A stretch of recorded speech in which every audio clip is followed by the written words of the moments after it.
Welcome to S6 news. నేను సుధా. బులెటిన్ల ముందుగా headlines. ప్రధాని నరేంద్ర మోడీకి రష్యా అత్యున్నత పౌర పురస్కారం.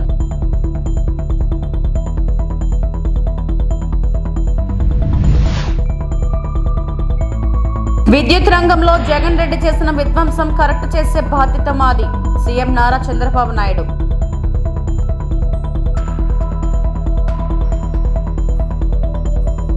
విద్యుత్పై చంద్రబాబు అసత్యాల పత్రం. మాజీ మంత్రి కాకాని గోవర్ధన్ రెడ్డి విమర్శ. యుద్ధంతో ఏ సమస్యకు పరిష్కారం లభించదు. భారత్ శాంతిని కోరుకుంటుందని రష్యా అధ్యక్షుడు పుతిన్తో నేరుగా చెప్పారు ప్రధాని మోదీ. భారత్ రష్యా ద్వైపాక్షిక చర్చల్లో కీలక వ్యాఖ్యలు చేశారు. ఉక్రెయిన్తో రష్యా 2 ఏళ్ల నుంచి యుద్ధం కొనసాగించడంపై ఆయన ఆందోళన వ్యక్తం చేశారు. ఈ సమస్యకు పరిష్కారం కనుక్కోవాల్సిన బాధ్యత అందరిపై ఉందన్నారు. యుద్ధం ఉగ్రదాడుల్లో జనం చనిపోయినప్పుడల్లా తీవ్ర ఆవేదన కలుగుతుందన్నారు. అమాయకులు, ముఖ్యంగా పిల్లలు యుద్ధంలో చనిపోవడం చాలా బాధిస్తుందని పుతిన్కు తెలిపారు మోదీ. బాంబులు, తుపాకులతో యుద్ధానికి పరిష్కారం లభించదని, చర్చలతోనే పరిష్కారం లభిస్తుందన్నారు. శాంతిని నెలకొల్పడానికి పుతిన్కు భారత్ అన్ని విధాలా అండగా ఉంటుందని మోదీ తెలిపారు. గత 5 ఏళ్లలో కరోనాతో సహా ప్రపంచం ఎన్నో సంక్షోభాలను ఎదుర్కొందన్నారు. ఈ సంక్షోభాల ప్రభావం భారత ప్రజలపై పడకుండా చూశామని, దీనిలో రష్యా ప్రభుత్వ సహకారం కూడా ఉందన్నారు మోదీ. పుతిన్ తనకు చాలా ఆప్తమిత్రుడన్నారు. एक्सेलेंसी, पिछले 40-50 साल से भारत आतंकवाद को झेल रहा है। आतंकवाद कितना भयानक होता है, कितना घिनौना होता है, वो हम 40 साल से भुगत रहे हैं। ऐसे में जब मॉस्को में आतंकवादी घटनाएं घटी, दोगेस्तान में आकर आतंकवाद की घटनाएं घटी, उसका दर्द कितना गहरा होगा इसकी मैं कल्पना करता हूं और मैं हर प्रकार के आतंकवाद की घोर निंदा करता हूं. Ваше превосходительство, в течение последних 40-50 лет Индия терпит терроризм и страдает от терроризма. Насколько он страшен, мы это ощущаем на себя. В такое время произошли террористические акты в Москве и затем в Дагестане. Поэтому я могу себе представить, какую боль вы ощущаете после этих террористических актов, и поэтому мы осуждаем, решительно осуждаем все виды терроризма. एक्सेलेंसी, लगभग 2.5 दशक से मेरा रूस के साथ नाता जुड़ा है. आपके साथ भी करीब 2.5 दशक से मेरा नाता जुड़ा है. हम करीब 10 वर्षों में 17 बार मिले हैं और पिछले 25 साल में हमारी बायलैटरल मीटिंग करीब 22 हुई है. यानी ये अपने आप में, और ये मेरी मॉस्को की 6ठी यात्रा है रशिया की, तो ये अपने आप में हमारे संबंधों की गहराई दिखाता है. 5 ఏళ్లలో జగన్ ప్రభుత్వం చేసిన ఆర్థిక విధ్వంసం, అప్పులు, నిధుల దారి మళ్లింపు, దుర్వినియోగం లెక్కలు తేల్చాలంటే ఇప్పుడున్న ఆడిటర్ జనరల్ కాగు వల్ల కూడా కాదని, కొత్త కాగు రావాల్సిందేనని ముఖ్యమంత్రి చంద్రబాబు ధ్వజమెత్తారు. విద్యుత్ రంగాన్ని జగన్ సర్వనాశనం చేశారని మండిపడ్డారు. కరెంట్ బకాయిల సర్దుబాటు పేరుతో పంచాయతీల నుంచి తీసేసుకున్న నిధుల్లో విద్యుత్ సంస్థలకు కొంత మొత్తం ఇచ్చి మిగతాది దారి మళ్లించారని మండిపడ్డారు. విద్యుత్ రంగంపై శ్వేతపత్రం విడుదల చేసిన సందర్భంగా చంద్రబాబు విలేకరులతో మాట్లాడారు. ఉన్నప్పుడు నేను కరెంట్ ఛార్జ్ ఒకటే వేసేవాళ్ళం. ఇన్నోవేటివ్లో వచ్చారు వీళ్ళు, తెలివినంతా ఉపయోగించారు. అందుకే ఇక్కడికి వస్తే true up or fuel surcharge అన్నాడు. 5,846 కోట్లు వేశారు. ట్రూ అప్ ఛార్జెస్ అన్నారు, 3,977 కోట్లు వేశారు. ఎలక్ట్రిసిటీ డ్యూటీ 5,604 కోట్లు అయింది. ఒక యూనిట్కి ₹1 వేశారు. ఆ డబ్బులు ఎవరికి పోవాలి? ఎలక్ట్రిసిటీ డ్యూటీ యూటిలిటీకి పోవాలి. గవర్నమెంట్ తీసుకున్నారు. గవర్నమెంట్ ఇవ్వవలసినటువంటి టారిఫ్ వేరియేషన్ ఉంటుంది. అగ్రికల్చర్కు మేము గ్యారంటీ ఇస్తాం, అది గవర్నమెంట్ పే చేయాలి, అది పే చేయలేదు. గవర్నమెంట్ పే చేయాల్సింది పే చేయలేదు. ఎలక్ట్రిసిటీ డ్యూటీ వేసి ఇందులో ఆదాయం సంపాదించుకున్నాడు గవర్నమెంట్. మళ్ళీ అలాంటి వేరియేషన్ చేశారు. టోటల్గా వచ్చే కొందికి 32,166 కోట్లు అయింది. ఇందులో మీరు చూస్తే 8,180 కోట్లు ఒక్క డొమెస్టిక్ కన్జ్యూమర్స్ పైన పడింది. ఆవరేజ్ టారిఫ్ డొమెస్టిక్ కన్జ్యూమర్స్ మీరు చూస్తే ₹3.87 నుంచి ₹5.63 పెరిగింది. అంటే 45% డొమెస్టిక్ అంటే ఇంటికి వాడే వాళ్ళపైన కరెంట్ ఛార్జీ పెరిగాయి. పూర్ కన్జ్యూమర్స్ ఎక్కువ సఫర్ అయ్యారు. పేదవాళ్ళ మీద భారం ఎక్కువ పడింది. అంటే 78-98% వాళ్ళ మీద పెరిగింది. ఇంకొక పక్కన మిడిల్ క్లాస్ చూసి 29% పెరిగింది. మొత్తం 1,53,00,000 మంది కన్జ్యూమర్స్ సఫర్ అయ్యారు. ఇంకొక పక్కన పెండింగ్ ఉంది ఇప్పుడు మళ్ళీ 17,137 కోట్లు ట్రూ అప్ ఫ్యూయల్ ఛార్జెస్ ఏపీఆర్సీలో పెండింగ్ ఉన్నాయి. ఇది మోర్ రిలవెంట్. 50 యూనిట్లు వాడే వాళ్ళందరికీ ₹1 నుంచి ₹1.99 పెరిగింది. ముఖ్యమంత్రి చంద్రబాబు నాయుడు ఇంధన రంగంపై అసత్యాలతో శ్వేతపత్రం విడుదల చేశారని, ఆయన నోటి నుంచి వచ్చిన ప్రతి మాట పచ్చి అబద్ధమేనని మాజీ మంత్రి వైఎస్ఆర్ కాంగ్రెస్ పార్టీ సీనియర్ నేత కాకాని గోవర్ధన్ రెడ్డి ఉద్ఘాటించారు. చంద్రబాబు చేయని వాటిని కూడా తన గొప్పగా చెప్పుకున్నారని మండిపడ్డారు. విద్యుత్ రంగంలో చంద్రబాబు నిర్ణయాల వల్ల డిస్కీములు మూతపడ్డాయని గుర్తు చేశారు. కోవిడ్ సంక్షోభం, ఉక్రెయిన్ యుద్ధ పరిస్థితులు, అంతర్జాతీయ సంక్షోభాలను దాటుకొని జగన్మోహన్ రెడ్డి విద్యుత్ రంగాన్ని గాడిలో పెట్టారని చెప్పారు. నెల్లూరు జిల్లా వైఎస్ఆర్ కాంగ్రెస్ పార్టీ కార్యాలయంలో ఆయన మాట్లాడారు. విద్యుత్పై చంద్రబాబు విడుదల చేసిన శ్వేతపత్రంపై వాస్తవాలను కాకాని వెల్లడించారు. ఆయన వాటికి భిన్నంగా ఆ సాంప్రదాయానికి తిలోదకాలిస్తా జగన్మోహన్ రెడ్డి గారిని, గత ప్రభుత్వాన్ని విమర్శించడానికే వైఎస్ఆర్ కాంగ్రెస్ పార్టీ ప్రభుత్వాన్ని ఆయన పరిమితం కావడం జరిగింది. ఆయన నోటికుండా వచ్చినటువంటివన్నీ కూడా అబద్ధాలు, అవాస్తవాలు అనేటువంటిది ఆధారాలతో సహా నేను తెలియజేయడానికే ఈ మీడియా సమావేశాన్ని ఏర్పాటు చేయడం జరిగింది. ఈరోజు మనం ఒక్కసారి ఆయన మాట్లాడినటువంటి ప్రజెంటేషన్లో చెప్పినటువంటి అబద్ధాలు, వాస్తవాలు ఒక్కసారి మనం బేరీజ్ వేసుకుంటే 2014-15 ఆయన చంద్రబాబు నాయుడు గారు ముఖ్యమంత్రిగా ఉన్నప్పుడు 59,198 మిలియన్ యూనిట్లు సంవత్సరానికి అవసరం ఉండేది.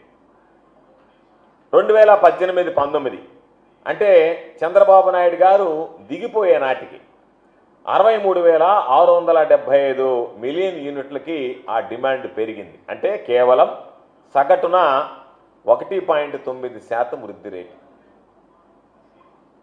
59,198 మిలియన్ యూనిట్ల నుంచి 63,675 మిలియన్ యూనిట్ల కంటే కొత్త కనెక్షన్లు ఇవ్వలేదు. ఎవరు అడిగినా సరే వాళ్ళకి సంబంధించినటువంటి వ్యవసాయ రంగానికి సంబంధించినటువంటి కనెక్షన్లు కానీ మరొకటి కానీ డిమాండ్ పెరగకుండా ఆయన మేనేజ్ చేసుకుంటూ వచ్చి అందరినీ ఇబ్బందులు పాలు చేసి ఈరోజు నేను బ్రహ్మాండంగా అడిగినటువంటి వాడికల్లా కరెంట్ ఇచ్చాను అని అన్నాడు. అప్పుడు మన సగటు వృద్ధి రేటు ఎంత అంటే చంద్రబాబు నాయుడు గారు ఉన్నటువంటి గత ప్రభుత్వంలో 2014 నుంచి 2019 వరకు కేవలం 1.9% అయితే జాతీయ సగటు వృద్ధి రేటు ఎంత అంటే 4.5%.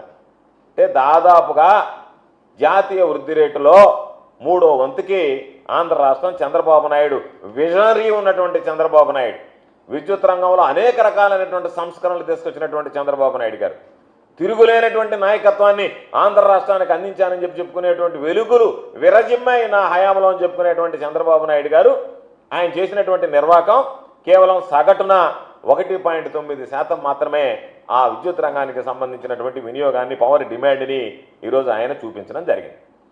ఒక్కసారి మనం చూస్తే చంద్రబాబు నాయుడు ఈరోజు 2014 నుంచి 2019 మధ్యలో వినియోగం దాదాపుగా 36% పెరిగిందని చెప్పి కాకి లెక్కలు కట్టి ఆయన డబ్బా కొట్టుకున్నాడు. అంటే ఎంత అబద్ధాలు మాట్లాడుతున్నాడో చంద్రబాబు నాయుడు అని చెప్పడానికి ఇదొక ఉదాహరణ. వాస్తవం ఎన్ని యూనిట్లు, నువ్వు ఈరోజు నేను 36% పెరిగిందంటే సగటున 1.9% పెరిగినటువంటి దాన్ని నేను బ్రహ్మాండంగా పెంచానని చెప్పి మాట్లాడుకునేటువంటి దౌర్భాగ్యం అనేటువంటి పరిస్థితి. భూగర్భ జలాలు పెంపొందించేందుకు కృషి చేద్దాం అని గ్రీన్ క్లైమేట్ టీమ్ ఎన్జిఓ వ్యవస్థాపక కార్యదర్శి జేవి రత్నం కోరారు. ఈ మేరకు బుధవారం ఉదయం సింహపురి లేఅవుట్ 2లో వాకర్స్ క్లబ్ ప్రతినిధులతో గ్రీన్ క్లైమేట్ టీమ్ ఎన్జిఓ అందజేసిన దేవతా వృక్షాల మొక్కలు నాటిన అనంతరం ఆయన మాట్లాడారు. ప్రతి ఒక్కరూ కనీసం 10 మొక్కలు నాటి పెంచాలని కోరారు.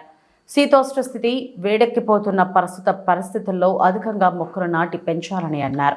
కాంక్రీట్ జంగిల్గా మారిన విశాఖపట్నం నగరంలో విరివిగా మొక్కలు నాటి పెంచాలని కోరారు. సమస్త జీవరాశిని కాపాడుకుందాం, పర్యావరణ హితంగా జీవించుదామని అన్నారు. కార్యక్రమంలో పోర్ట్ విశ్రాంత ఇంజనీర్ జనార్దన్ మాట్లాడుతూ పర్యావరణ పరిరక్షణ ప్రతి ఒక్కరి కర్తవ్యంగా భావించాలని అన్నారు. ప్రస్తుతం వేడి గాలుల వల్ల కలుగుతున్న నష్టాలు దృష్టిలోకి తీసుకొని అత్యధికంగా మొక్కలు నాటి పెంచాలని కోరారు.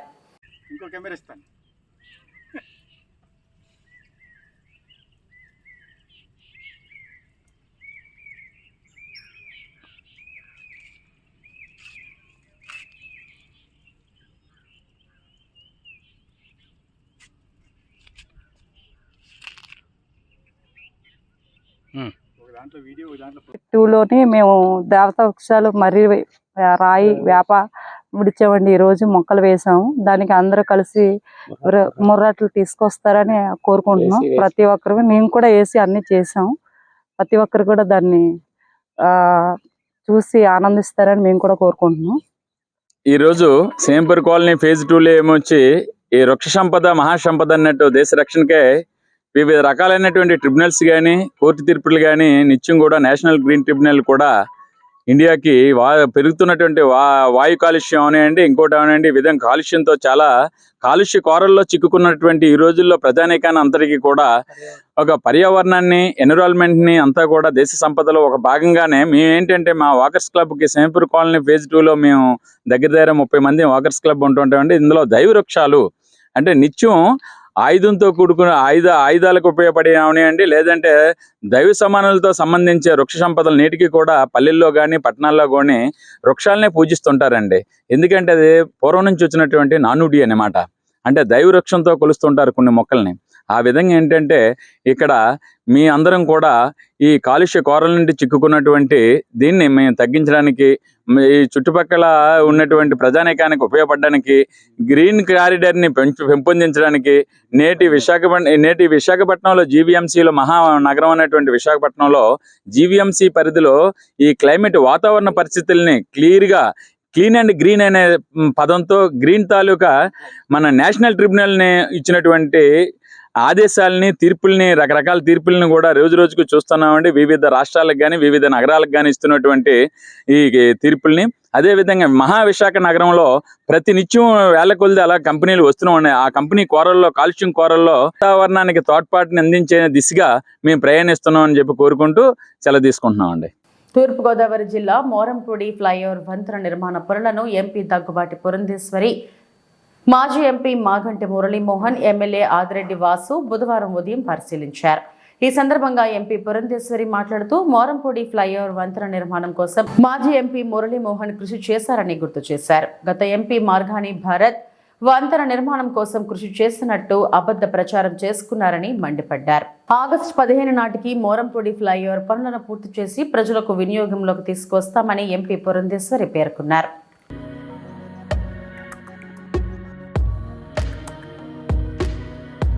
విజయవాడలో కొనసాగుతున్న టీడీపీ దాష్టికాలు. 42వ division corporator YSRCP social media convener Padigapati Chaitanya Reddy కార్యాలయాన్ని కక్షపూరితంగా కూల్చివేత. గత నెలన్నరగా వైఎస్ఆర్సీపీ నేతల ఆస్తుల్ని ధ్వంసం చేస్తూ టీడీపీ గూండాలు విధ్వంసం. నిమ్మక నీరెత్తినట్లు చోద్యం చూస్తున్న హోంమంత్రి అనిత.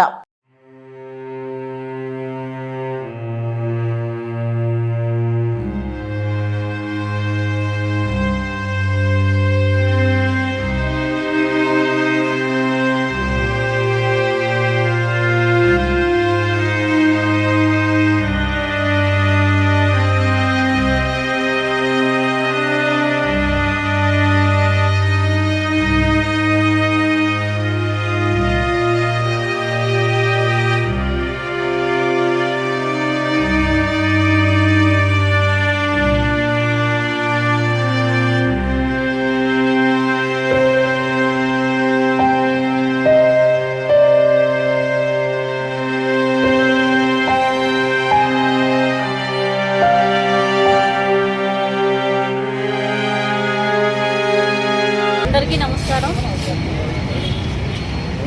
ఈరోజు 42వ డివిజన్ కార్పొరేటర్ అయినటువంటి చైతన్యారెడ్డి ఇక్కడ మాట్లాడుతూ ఉంది. నిజంగా ఈరోజు ఇటువంటి ఒక ప్రెస్ మీట్ పెట్టుకోవడానికి నిజంగా చాలా బాధాకరంగా ఉంది. మరి 2020లో నేను ఒక కార్పొరేటర్గా పోటీ చేసేటప్పుడు ఇక్కడ ఉన్నటువంటి కాంప్లెక్స్ ఉమ్మడి ఆస్తి మీద నేను, మా బావగారు, అలాగే ఇంకో పార్ట్నర్ వెంకటేశ్వర రెడ్డి అని అతను ముగ్గురు కలిసి కూడా ఈ ప్రాపర్టీని బాలాజీ షామియానా సప్లయర్స్ అనే ఒక ఫరం పేరు మీద ఈ యొక్క ప్రాపర్టీని కొనడం జరిగింది. ఆ తర్వాత దానిపైన ఒక ఫ్లోర్ని అంటే ఒక 2 గదులు పార్టీ ఆఫీస్గా కన్స్ట్రక్షన్ చేసుకొని ముగ్గురి యొక్క సమ్మతం మీద నాతో పాటు మిగిలిన 2 పార్ట్నర్స్ యొక్క సమ్మతం మీదే ఆ పార్టీ ఆఫీస్ కన్స్ట్రక్షన్ చేశాము.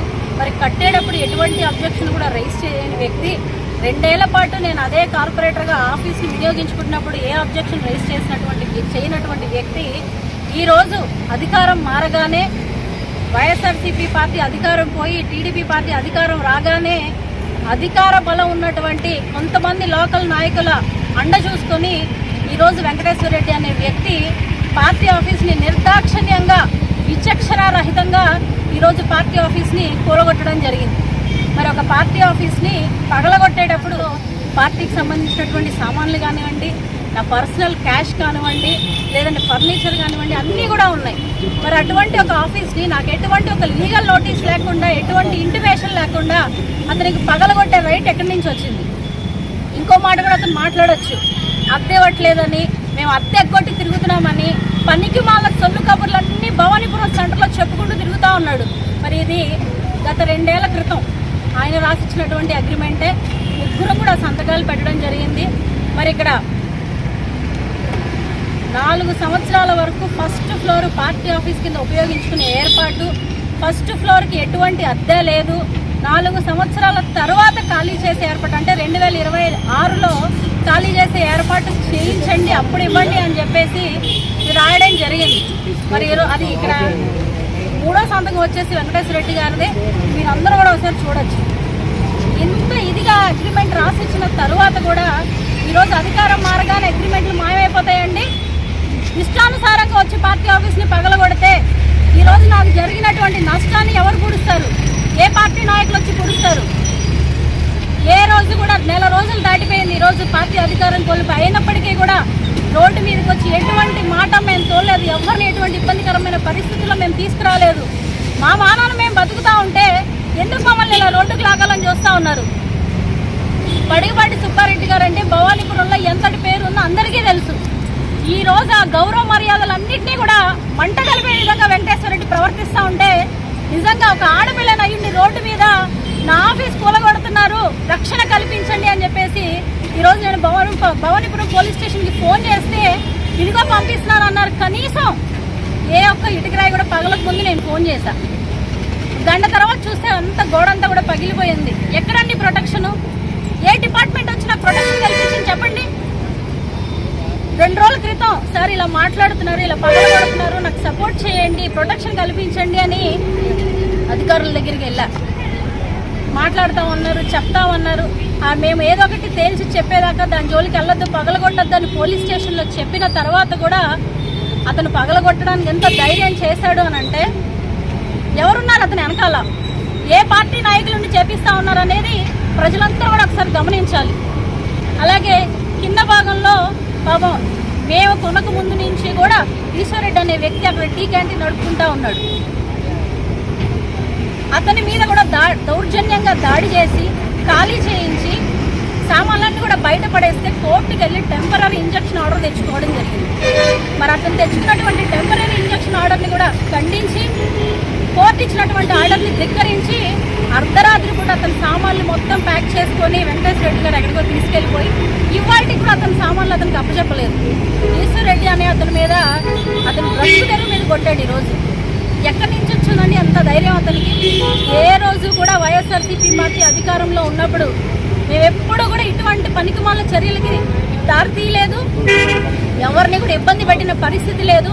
ఏ రోజు కూడా జగన్మోహన్ రెడ్డి గారు వాళ్ళని కొట్టండి, వీళ్ళని కొట్టండి, దౌర్జన్యాలు చేయండి ఏ రోజు కూడా చెప్పలేదండి. తిరుమలలో పోలీసులు దళారుల భరతం పడుతున్నారు. అక్రమంగా గదులను తీసుకుని భక్తులకు అధిక ధరలకు విక్రయిస్తూ మోసం చేస్తున్నారన్న సమాచారంతో నిందితులపై కొరడా చూపిస్తున్నారు. ఇందులో భాగంగానే 2 దళారులను పోలీసులు అరెస్టు చేశారు. వెంకటేశ్వర స్వామిని దర్శించుకునే భక్తుల కోసం తిరుమల తిరుపతి దేవస్థానం రూమ్ బుకింగ్ సిస్టమ్ ద్వారా మోసాలకు పాల్పడుతున్న 2 వ్యక్తులను తిరుమల 2 టౌన్ పోలీసులు అరెస్టు చేశారు. పట్టుబడ్డ వ్యక్తులు తరచూ గదులు తీసుకోవడాన్ని గుర్తించారు. పోలీసులు సీసీటీవీ ఫుటేజ్ని పరిశీలించగా నిందితులు గత 2 నెలలుగా తరచూ గదులు బుక్ చేస్తున్నట్టు తేలింది. ఈ బుకింగ్ సిస్టమ్ను ఉపయోగించి నిందితులు దాదాపు 45 గదులను బుకింగ్ చేశారని దర్యాప్తులో వెల్లడైంది. భక్తుల ఆధార్ కార్డులతో టీటీడీని మోసం చేస్తూ గదులు పొందుతున్నట్లు గుర్తించామని తిరుమల టౌన్ సీఐ సత్యనారాయణ చెప్పారు. నిందితులను కృష్ణా జిల్లాకు చెందిన నాగబ్రహ్మచారి, వరంగల్కు చెందిన వెంకటేశ్వరరావు గుర్తించినట్లు తెలిపారు. నిందితులపై కేసు నమోదు చేసి దర్యాప్తు చేస్తున్నామన్నారు.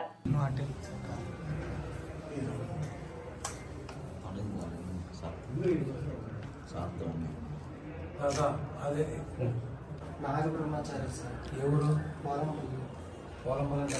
కృష్ణా జిల్లా వచ్చాము మండలం సార్. పోలంపల్లి. ఏంటో మీరు విశ్వబ్రాహ్మణ సార్. పెళ్ళైందా? ఇంట్లో వెళ్ళేసారా?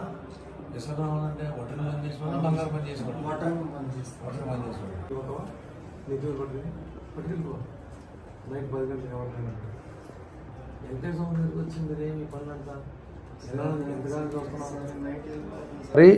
అండ్ కె వెంకటేశ్వరరావు అనే ఇద్దరు అనుమానితుల్ని దళారీ వ్యాపారం, రూములు దళారీ వ్యాపారం చేస్తానని విజిలెన్స్ వారు మాకు అప్పచెప్పడం జరిగింది. కేసు దర్యాప్తులో ఉంది. ప్రాథమిక విచారణలో ఈ నాగబ్రహ్మచారి 20 రూములని, వెంకటేశ్వర్లు అనే అతను వరంగల్ సంబంధించిన 25 రూములని చెప్పేసి మా విచారణలో ప్రాథమిక విచారణలో తెలిసింది. వీళ్ళు ఎలా తీసుకుంటున్నారో, ఆధార్ కార్డులు మార్పింగ్ చేస్తున్నారా, ఏ విధంగా తీసుకున్నారని ఇంకా దర్యాప్తు తేలాల్సి ఉంది.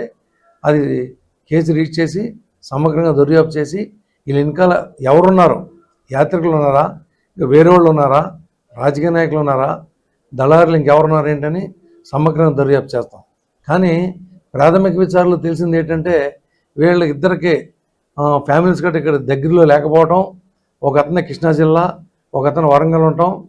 వీళ్ళు 50 రూపాయల రూము, 100 రూపాయల రూములు తీసుకుని 1000 రూపాయలకి యాత్రికుల్ని మభ్యపెట్టి వాళ్ళ దగ్గర అధిక డబ్బులు వసూలు చేసి కిందకెళ్ళి చెడు వ్యసనాలకి, దానికి అలా బ్యాడ్ హ్యాబిట్స్కి అలవాటు పడి దాని నిమిత్తం ఇలా రూముల వ్యాపారం చేస్తున్నారని చెప్పేసి తెలిసింది. ఏది ఏమైనా సమగ్రంగా దర్యాప్తు జరిపి వీళ్ళు ఎవరున్నారో, వీళ్ళ వెనకాల ఎవరున్నారు, ఏంటి, వీళ్ళు ఎప్పటి నుంచి వ్యాపారం చేస్తున్నారు అన్నదే సమగ్రంగా దర్యాప్తు జరిపి వీళ్ళ చట్టపరంగా చర్య తీసుకుంటాం. ఇప్పుడు వరకు ఎన్ని రోజుల్లో 22 రూములు వీళ్ళు చెప్పిన దాని ప్రకారం 2 నెలల నుంచి 20 రూములు తీసుకున్నామని చెప్తున్నారు ఇద్దరు. ఒకతను వెంకటేశ్వర 2 నెలల్లో 25 రూములు తీసుకున్నారని చెప్పి నోటి మాటగా చెప్తున్నారు.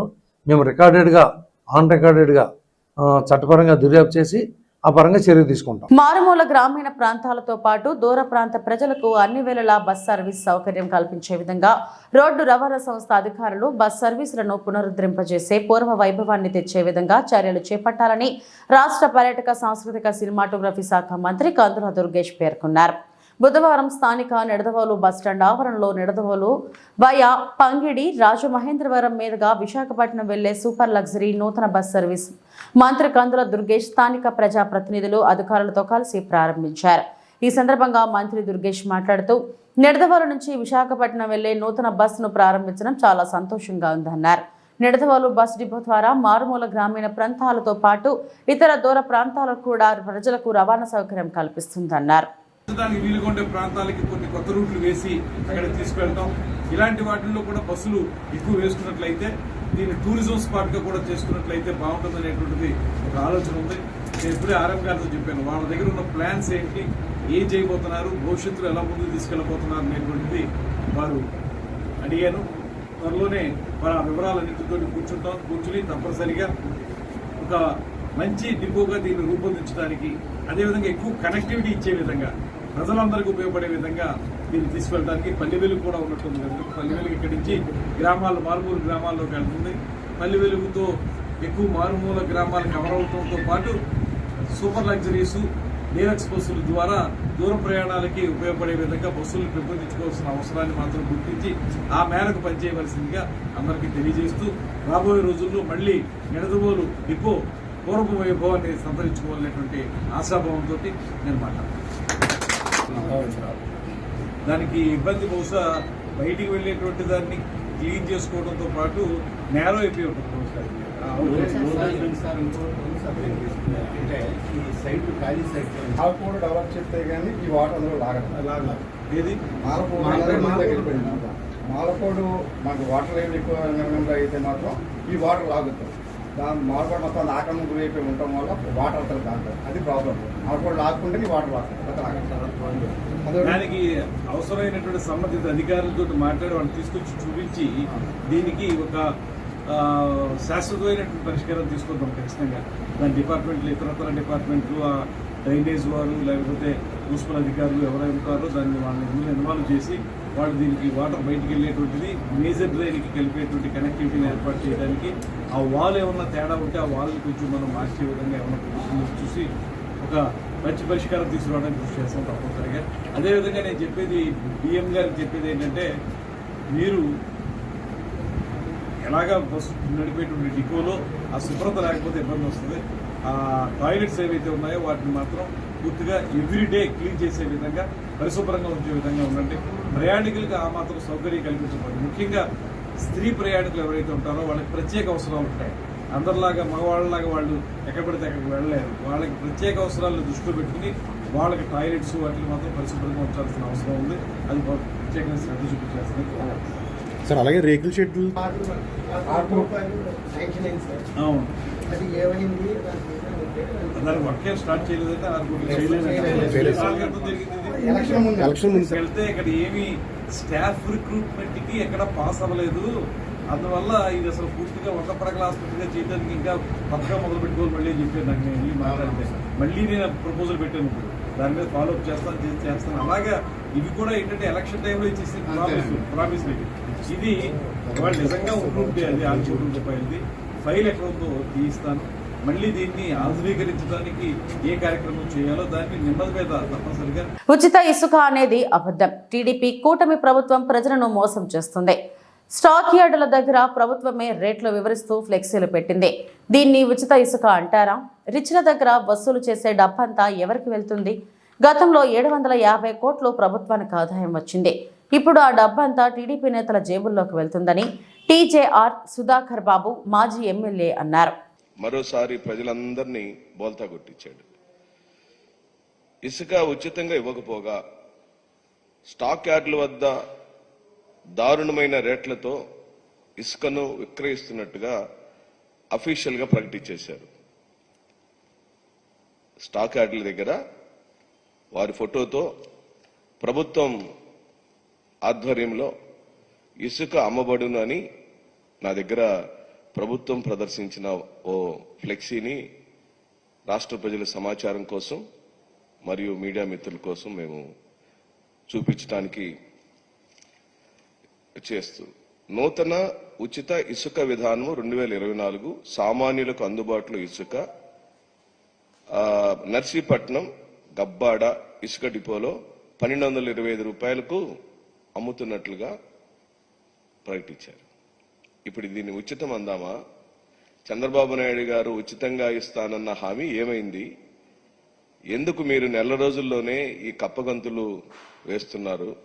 కారణం ఏంటో ఈ రాష్ట్ర ప్రజలకు చెప్పమని ఈ సందర్భంగా నేను వైఎస్ఆర్ కాంగ్రెస్ పార్టీ తరఫున మీ అందరి ద్వారా డిమాండ్ చేస్తూ, వైఎస్ఆర్సీపీ ప్రభుత్వంలో ప్రజలు చెల్లించిన ధర నేరుగా ప్రభుత్వ ఖజానాకి సుమారుగా 750 కోట్ల రూపాయల ఆదాయం వచ్చింది.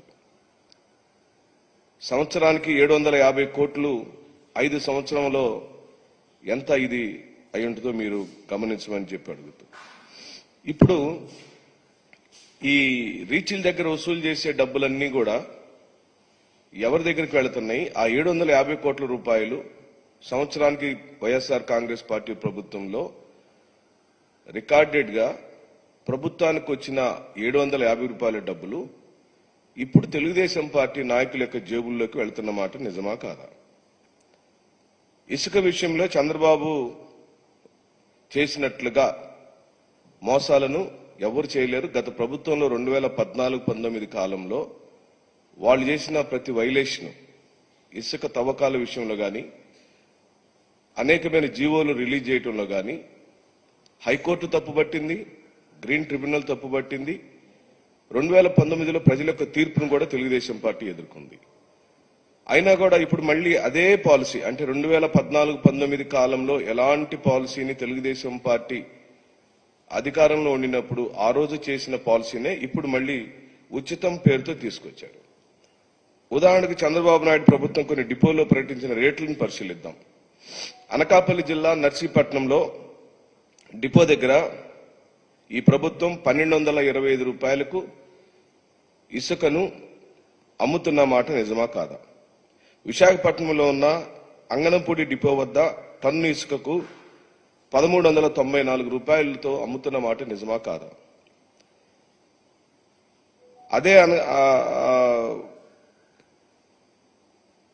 ఇదే రేట్లతో దాదాపుగా ఇప్పుడు తెలుగుదేశం పార్టీ ఏ రేట్లతో అయితే, ఎన్డీఏ కూటమి ఏ రేట్లతో అయితే ఫ్లెక్సీలు వేసి రీచ్ల దగ్గర పెట్టారో, జగన్మోహన్ రెడ్డి గారి ప్రభుత్వం కూడా అదే రేట్లతో అమ్మితే తద్వారా ప్రభుత్వానికి